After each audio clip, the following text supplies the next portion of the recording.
Good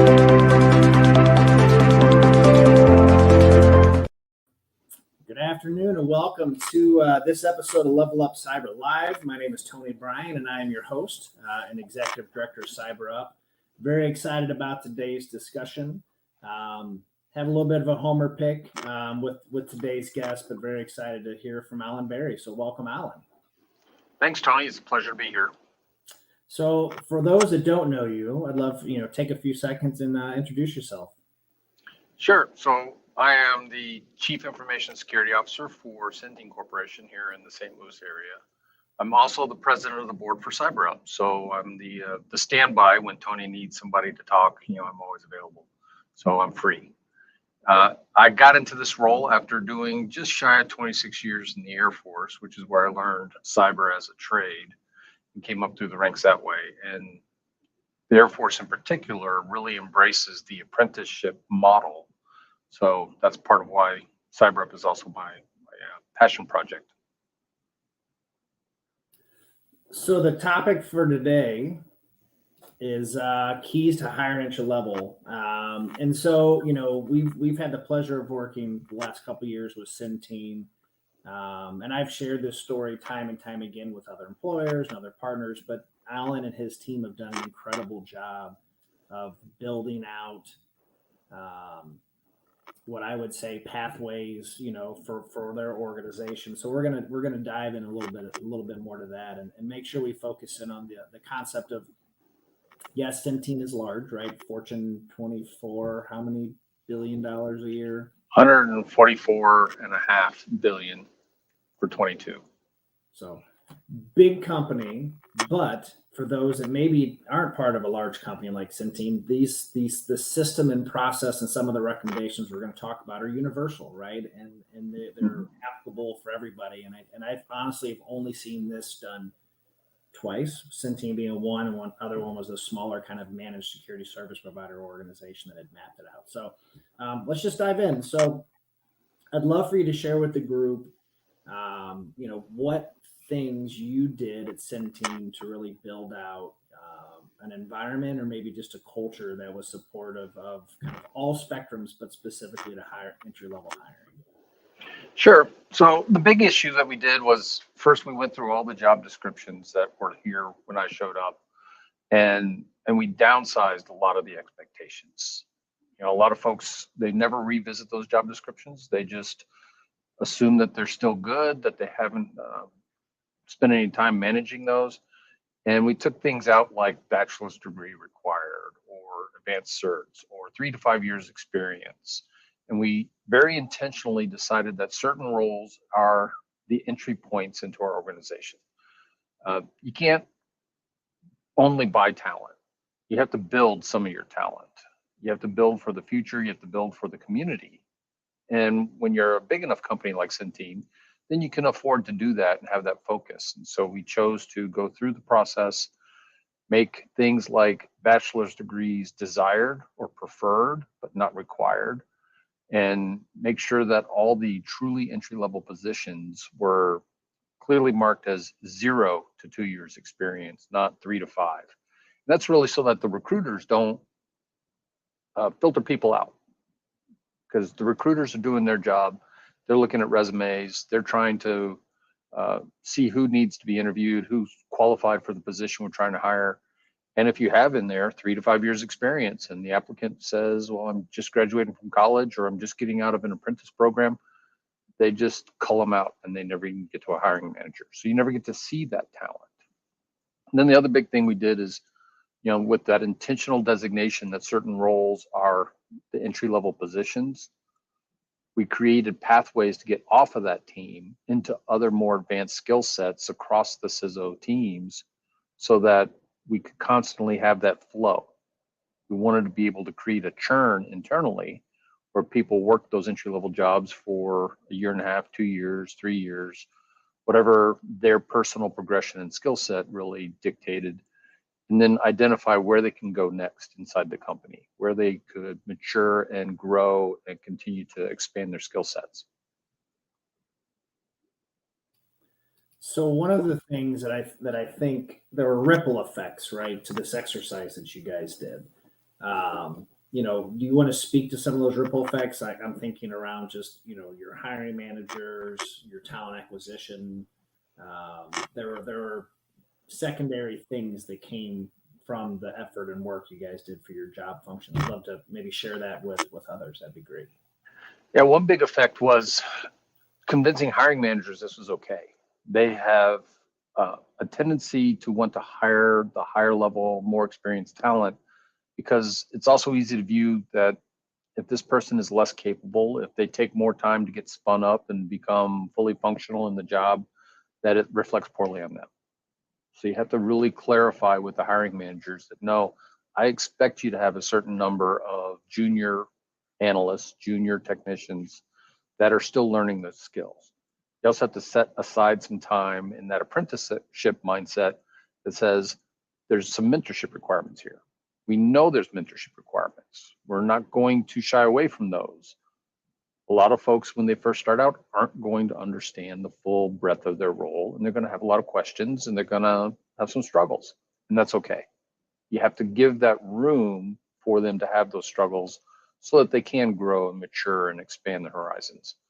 On the recruiter side, or really the financial side, there's some upsides to this.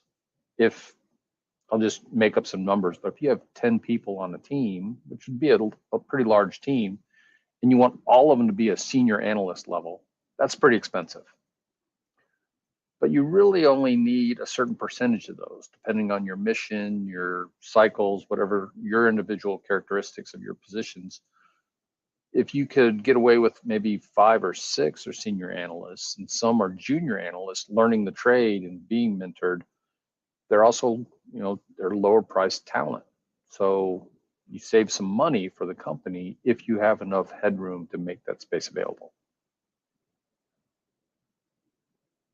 I know for me, it's been, we've worked with many of the managers at Centene, and everybody has been so welcoming and just excited about the opportunity because the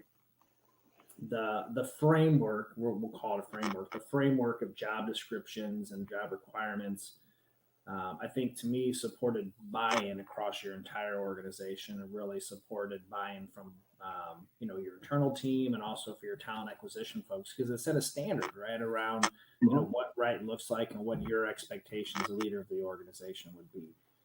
What advice would you give? Maybe I'm not a Fortune 24 company or I'm a smaller to mid-sized company that is struggling with my recruitment and maybe struggling with retention. I know we've all seen the statistics with burnout. What advice would you give to them? To take maybe that first step and really look ahead into good best practices in hiring. Well, I think retention is one of those big keys. And we created this thing we call the career ladder that maps all the roles across the team. And as we've grown over the last 5.5 years, that's now dozens and dozens of roles that are distinctly different. And each role has levels of expertise. When we created that career ladder, that mapping to show where you could go next, it helps with retention because now that person who was your entry level analyst working your incident response team and has done 2 or 3 years in that role, they're thinking about, well, I really want to do threat intel or threat hunt, or I really like the machines more than I like the process. So I want to go be a firewall engineer or a security architect. They need to see that it's achievable. They need to see that there is a path to get there. And that career ladder lays it out nice and clean that says, here's the skills we think you should master in order to be competitive for this position. Here's the certifications that we value in that position.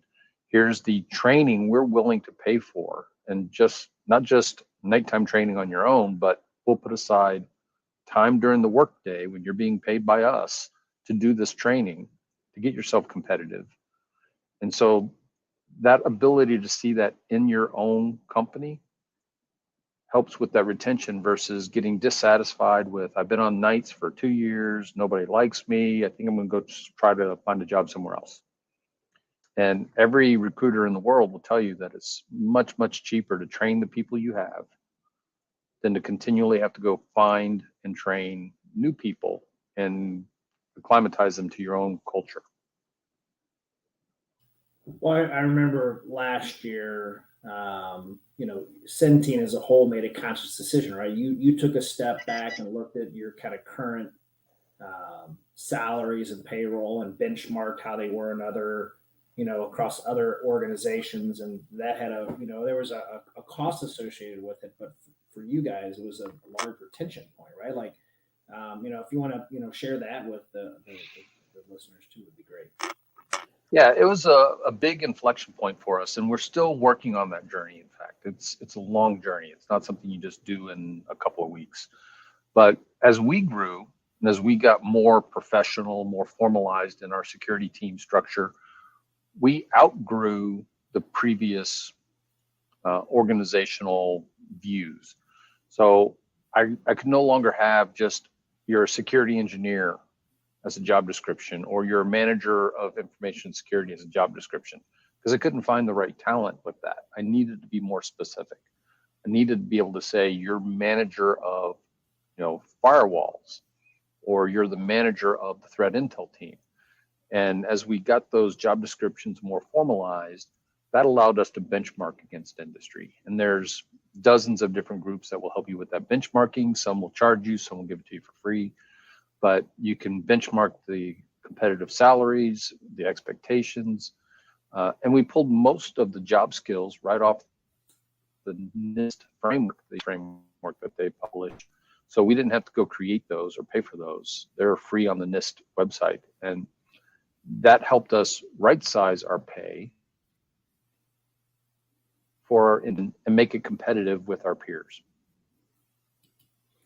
Which I've met lots of mid to senior level folks over the last 7 years, and I have yet to hear somebody who just arbitrarily left for more money. Right? There are those people, right? I'm not saying that's the more generally would leave an organization primarily around opportunities that would be afforded them for job functions, right? Like where they would want to go. So I think that part, for you guys to take some time and assess and benchmark against salaries, I think goes a long way in just around retention and having to go out and then finding highly skilled people that mid to senior level talent. So I'm going to go. We do have some that leave for money. So it does happen because there are certain parts of our industry that will pay handsomely, and the tech industry. But if you also notice in the last 2 or 3 months, a lot of those same companies have been laying people off. So they have a lot of volatility. So yeah, there's a certain amount of loyalty that you can build up with your team. Reward them as much as you can and as appropriately as you can, but you'll get that loyalty by doing that, and they will stay through those periods when other companies are, they're doubling salaries, but a year later they're laying you off. So you just have to be really careful with that dynamic and, look before you leap.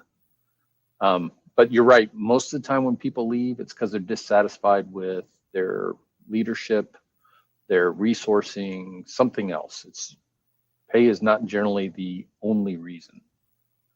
So I'm gonna go a little rogue here because you had a front row seat for your son to watch him, navigate some of this stuff, right? Mm-hmm. So you got to see it firsthand with somebody that was coming out of a college program or an apprenticeship program, and the struggles, right, that they had to really to break into that first role, and it's a challenge. What advice would you give, based off of those experiences to individuals that are maybe looking at a graduation from college here in the next few months, or wrapping up a boot camp or wrapping up a pre-apprenticeship program, for how they would jump into this? Yeah, it's really difficult to break through, even when companies are really good at setting up entry-level jobs and changing their job descriptions, because there is a lot of competition for those spots. So, like, my son had to work a while just to get an honest job interview.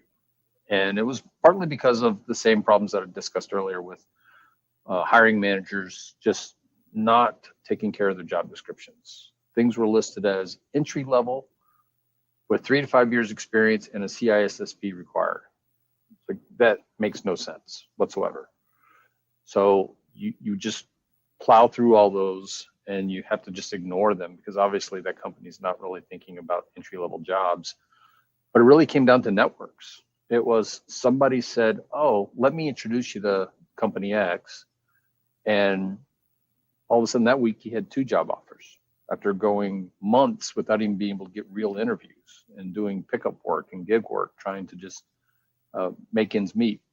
So my advice to folks, whether they're coming up through an apprentice program like CyberUp or through a college program, is try your very best to get some work experience early that's in the field, that's relevant. Whether that's an internship while you're in college, whether that's going through something like CyberUp, where we help people get those first jobs as apprentices, get that work experience, something that helps you get past the first level of recruiter. I think we've all been there where it's like, hey, I saw an ad, you're looking for people. Oh yeah, just go online and apply. Well, that's just junk. It's our unfortunate reality, but it's junk for the individual, because even when my kids were trying to get jobs at like Home Depot or Target, big signs in the parking lot, and yet not a single soul there would give you a job application or talk to you. You had to go online and apply. And I have no idea why my camera continues to refocus. Well, it's, I think to your point, 17-year-olds are expected to have resumes in 2023, which is crazy to me to think that, I walked in and shook a hand and got a job. So it's just changed. And that's a great segue for kind of the next question. So like, I know we've talked to lots of companies out there, and, some employers are getting several hundred resumes for a job posting, and some organizations, I talked to one last week, are getting 4, right? And so those are 2 very different economies of scale, and I think two approaches are going to be applied differently in those scenarios, right? What would you recommend for maybe companies that are getting? What advice would you give for those companies that are getting not very many resumes and applicants, and where they can look beyond that? And we'll hit the second one in the next question. It'd be interesting to know, for the companies not getting a lot of applicants, what they're doing to recruit. I know that my experience with large companies has been that we always thought people showed up at our door. We just needed to put it on our job board on the public internet, and the world would show up and want a job with us. And that is no longer true.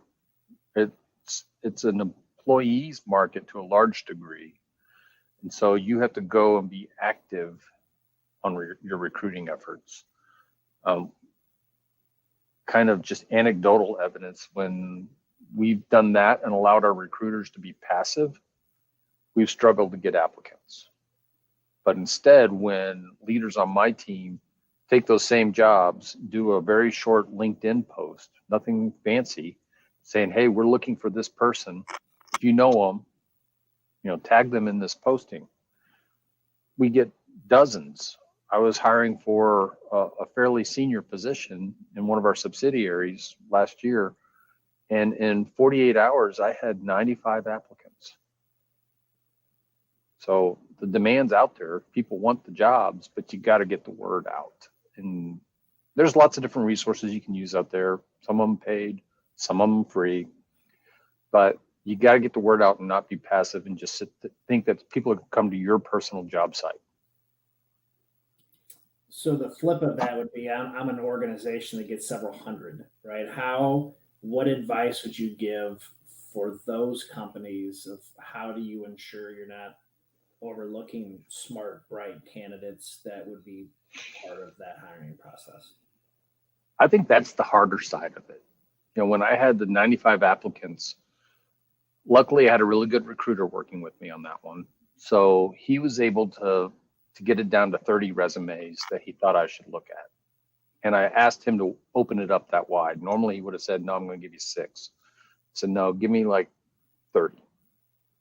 And then I read 30 resumes because, as a professional in this career field, I can read a resume for one of my positions, and in 3 or 4 minutes, I can tell you if the person's qualified or not. Just 34 years of experience doing this. It's harder for the recruiter if they're not a technical recruiter, if they're not a cybersecurity recruiter in particular. But that's the harder problem in my mind. What I would love to do is have skills qualification testing. And there are some groups out there that offer that, but you have to check with your company to see if your company will allow you to do that. Because once you start down that path, you may have to do that for every single applicant, not just the ones you've screened and said you want to test. You may have to do it for every single person that applies. Depends how your HR and legal department looks at it, I guess. But that would be the ideal for the skills related jobs. Is here's the test. Prove to me that you actually understand the responsibilities and the skills that are required. Do you have a particular framework? So in that scenario, from a skills assessment, what do you hyper focus that on a specific job that you'd be targeting, or do you keep it broad around just being a technologist that with a cyber spin?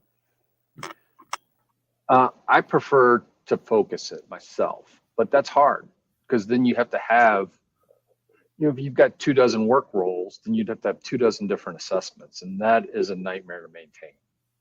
So you really have to rely on third parties, and there are several outfits out there that do training and testing that you can use in that manner, so you can modify it a little bit or just focus it in the right areas. We did try it out, had mixed results. It wasn't the best result. I was hoping that it would be a little easier and a little friendlier, but I would say it was only a moderate, a C on the return from it. So we stopped doing it. If we could ever fix that, that'd be the way to do it.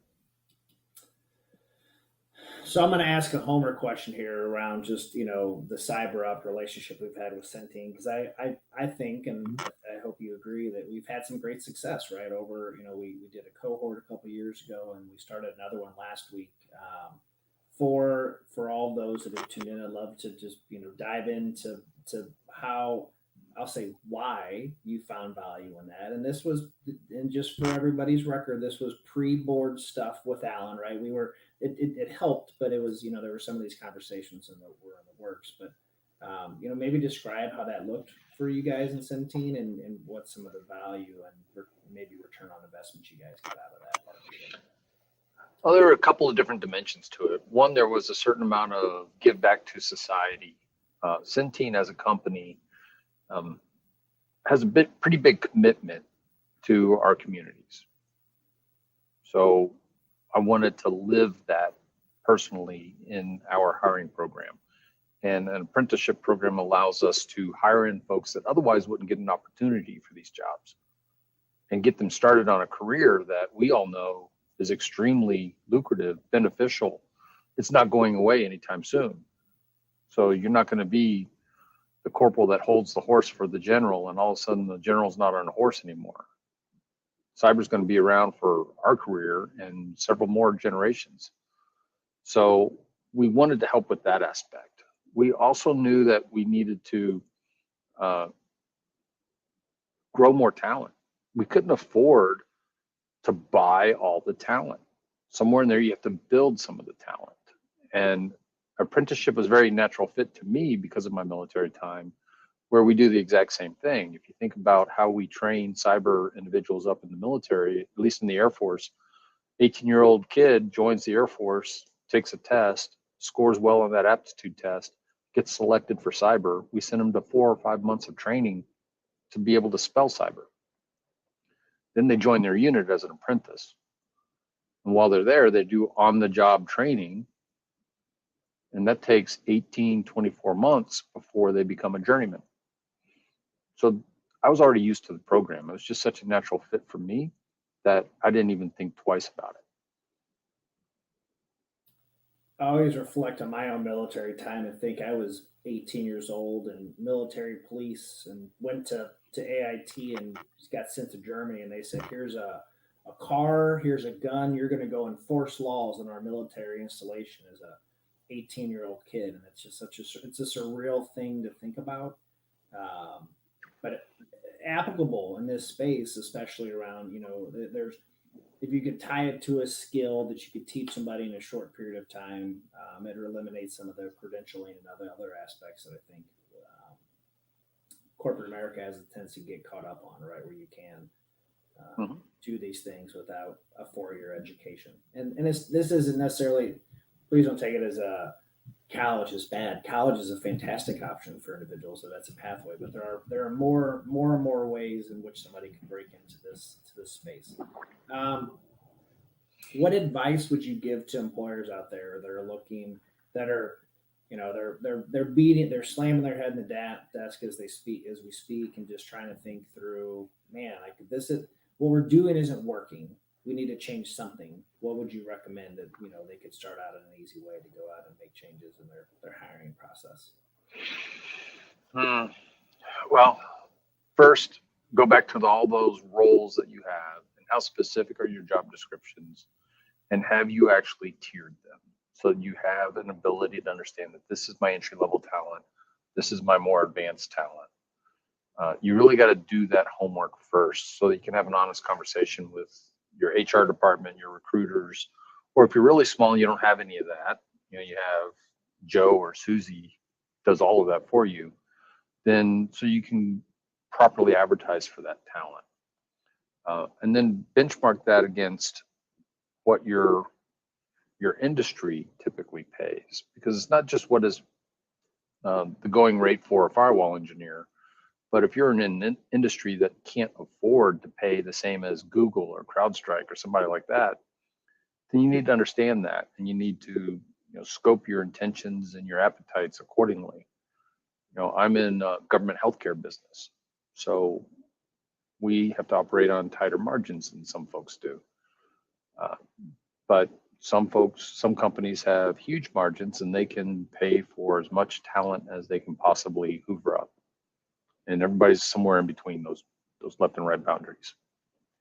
So you really got to set your expectations in a realistic point so you can actually start to move forward. Yeah, I don't think there's one size fits all in this, and it's really hard to take that mindset, especially with the desire to look at diverse candidates and maybe outside the box candidates. It wouldn't be just that traditional college student. You have to, I think, do what you just recommended, and really lean into some of those non-traditional pathways to hit some of those goals.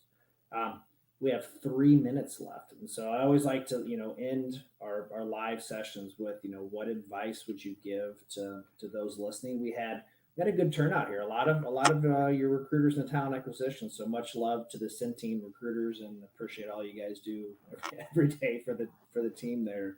But what advice would you give for to maybe those listening? Maybe to break into cyber, that they would do.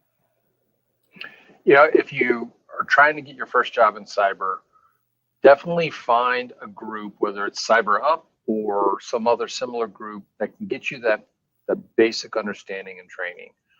The Security Plus certification is really that benchmark across our industry today. That could change tomorrow, but today that's the one that says you understand what cyber is, you understand the terms, the basic technologies. I'm not a huge proponent of certs overall, because certs are tests. You study, you take the test. But for entry level, that's important. You need to be able to prove to the hiring manager that you can at least get along in the job the first few months while you learn the rest of the trade. And if you can't do that, if you can't prove that to the recruiter and to the hiring manager, then they're not going to have that faith in you. And then don't be afraid to take an adjacent job. If you can't get into the Security Operations Center right off the bat with the company, do they have an IT help desk? Can you get a job in the IT help desk, and then you're now an internal hire? And when a job comes open on that Security Operations Center, you can apply for it and you're a known entity. Sometimes you have to go that long route. One of my sons did that in the insurance business. He had to sell insurance for a year in a call center before he could get a claims adjusting job. So sometimes you have to invest. It's I chuckle, right? There aren't many people that are sitting in roles like yours that had this traditional projection, right? There wasn't a cybersecurity degree when you got into this. There wasn't a thing, and so we haven't hit I think the point as a country where we have CISOs that have, did that traditional pathway. Many of them did start in, IT adjacent roles or help desk type of roles, and then learned and grew within their function. So, and what better way to learn all the ins and outs of an organization, right? To understand all the things that are part of it. So, in wrapping up, one, thank you so much for your time today, Alan. Two, we have another great guest next week. Erica Wilson from RJ is going to be joining us, and we'll have a continuation of today's discussion, right? So this week we really looked at the we dabbled a little bit with the individual side, but we leaned into the employer side. But next week we're going to talk about just different pathways into cybersecurity, which is an important topic. There isn't a one size fits all. I think one thing that makes it really hard to break into this space is there are so many different job functions within cybers. How do you pick the right one, or where do I go from here? So we're going to dive into that next week with Erica. So really looking forward to that discussion. And Alan, as always, thank you for your leadership within CyberUp and the organization. I think leadership, you're a pillar of the St. Louis community within the cybersecurity community, and I think a testament really of just the collaboration and effort that happens across the region. And I think beyond just St. Louis, even nationally, because I know you're interacting with peers all across the country. And it's good to know that we have leaders like yourself kind of driving some of this forward. And for me, there's a light at the end of the tunnel that there is hope, right? That, the 755,000 jobs that are out there, we hit a point that, we're getting closer to full employment maybe at some point. I don't know if we ever get there, but maybe we get a little closer. But appreciate your time today. No problem, Tony. It was a pleasure. Thank you guys. So this time, tune in next week and looking forward to it. Thank you so much.